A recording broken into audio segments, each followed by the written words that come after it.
Hey, we are working on Inspiration Wednesday today, and I want to show you another composition option that you have. And when I say composition, I mean it's how the elements or the pieces or whatever are composed on the page. So composition just means where things sit, where you put them. I'm going to work on this side, I think. And the one that I want to show you today is it's the golden, it's not the golden ratio, but it's like the golden spot. And I'll show you what that means real quick. And then at the end, I'll drop some pictures in and show you where this is that I'm talking about. So basically all you do, and these are not gonna be straight lines because y'all know I can't draw a straight line. All you do is you draw and you make a grid across your page or your journal or whatever you're working on. So 2 lines one way, 2 lines the other way, vertical, horizontal. I don't know if you can see that because this pencil's really light. If I use a dark pencil, it's gonna show up. Anyway, so basically anywhere these intersect, like right here or right here or right here or right here, first thing I'm going to do is decide which one of these spots, and when I say spots, I don't mean the spaces, I mean where the lines connect, where they intersect right here. These are the spaces I'm talking about. So this one, this one, this one, and this one. So I'm just gonna drop in a little color in the background and get something going, because I don't wanna just show you, oh, here, this is what this is, and then it just be boring and blah. So let me see if I can drop in a little color. I'm just using watercolor. And what I wanna do is I think I wanna use this intersection right here. So I'm going to focus everything, everything on this page will either come from that or go to that. So your focal point is gonna be right here. So I just need to and want to get a little color in the background. It's always easier, I guess, for me. I did it again. I said for me, y'all, I have to stop doing that. It can be easier if you're not facing a white page. Most of the time it's not a big deal, but sometimes if you get a little stuck and a little crazy, just throw some color down because you're probably going to go over it anyway. And if nothing else, it's going to make the background more interesting. So I'm going to do that. And then we're going to see, I'm going to add another one of those down here. So this is the one, this is the circle or the intersection that I'm going to work off of. So I'm going to do something weird. I just thought about doing this. I'm going to see if I can pick some of this up with a stencil just by rubbing my fingers over it. Yep, pretty good. Can you see that? It's just watercolor, and I just take a stencil and drop it down over the wet watercolor and rub my finger across it. And you end up with these cool splotches, but you also end up with the impression of these circles.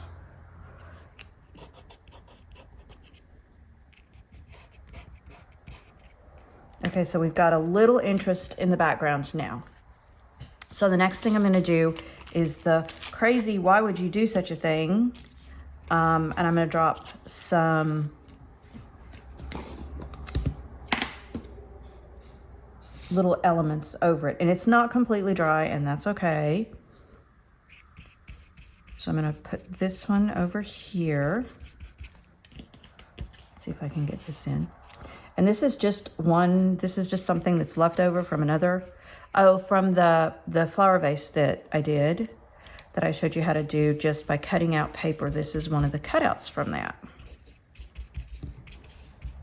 So I'm gonna shove this one right here, and it's pulling, as you can see, it's pulling some of this watercolor out, and that's totally fine with me.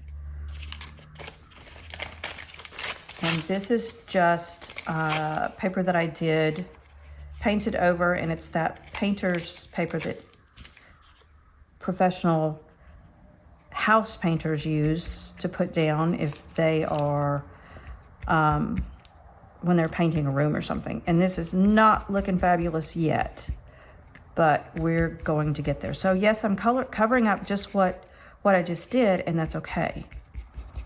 You can cover things up. It's not a bad thing. Now I'm going to throw a neutral in here. And I'm not working off of these grid points for this. Right now I'm just playing and putting stuff down. Okay. Yeeks, that one moved. That's all right. And I'm using the gel medium to do this. Okay, so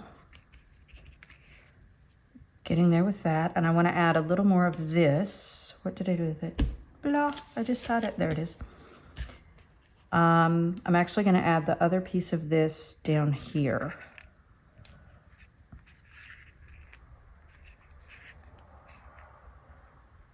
Because that's the point we're working on. You see how things are pointing to that now? So I put these in and then randomly stuck this in. It just happens when you focus in your mind, where am I going to put that focal point? When you know where you're going to put the thing that you want to be the most important thing on the page, things just flow to it. It's an interesting concept. It's just that it's kind of whatever you set your mind to, or wherever you set your mind to focus, it's happily going to go there for you.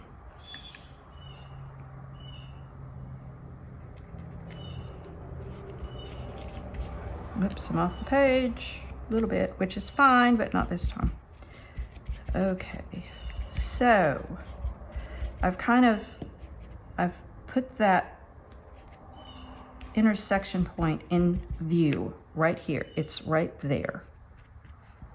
So everything is kind of flowing around it. Now I'm going to take a quick break and dry this. I'll be right back. Okay, we're all dried now, pretty much. That one didn't glue down. That's okay. So I'm actually going to go back now, and I'm not crazy about these colors. So this is something you can do with patterned paper. After you put it down, if it's paper, not patterned paper, painted paper, if you've painted it, you can go back and add different color to it as soon as I find the paintbrush I had. There it is.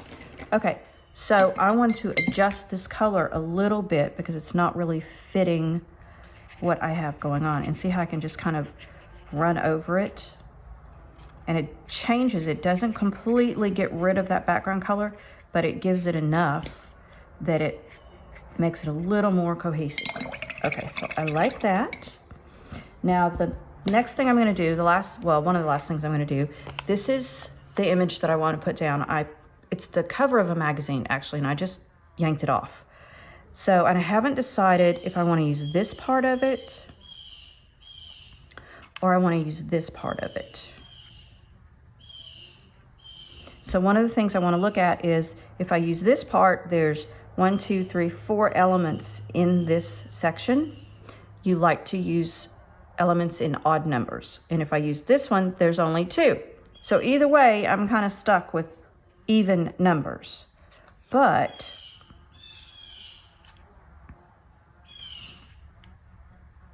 I can pull this one out and just use those 3. Let's see how that would look. So I'm going to pull this one out, literally just tearing it out. I can always use this in something else. And then I'm going to separate this, but I want to separate it as close to that purple as I can.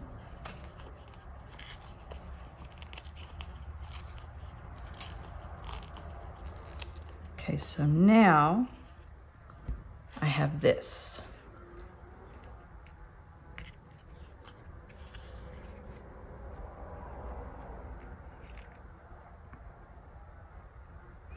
And I think I'm liking it better. Yeah, I think I like it better this way than I do the other direction.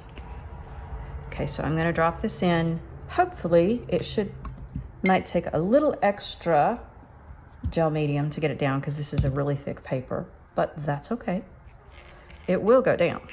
You can also use Mod Podge if you don't have gel medium. It works fine. You just want to be sure you dry it before you add more elements on it.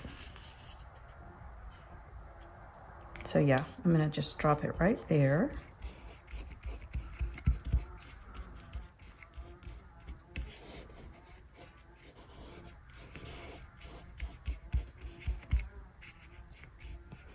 With Mod Podge and gel medium, you put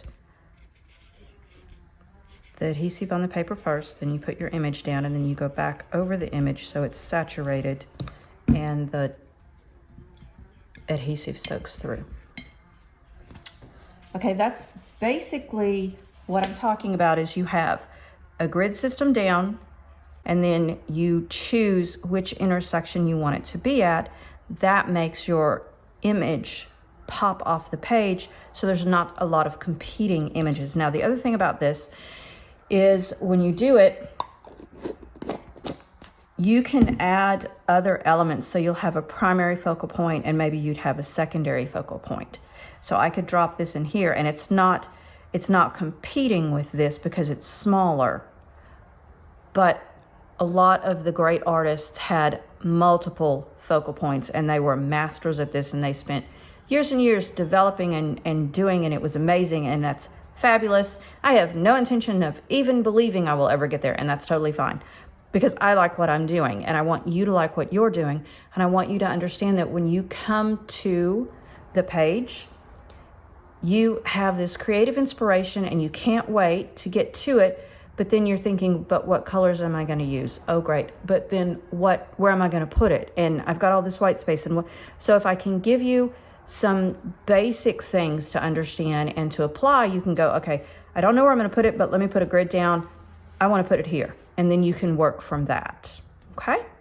So I'm just going to finish this out a little bit, and I'll give you a couple of examples of other pieces and show you where those focal points change. Okay?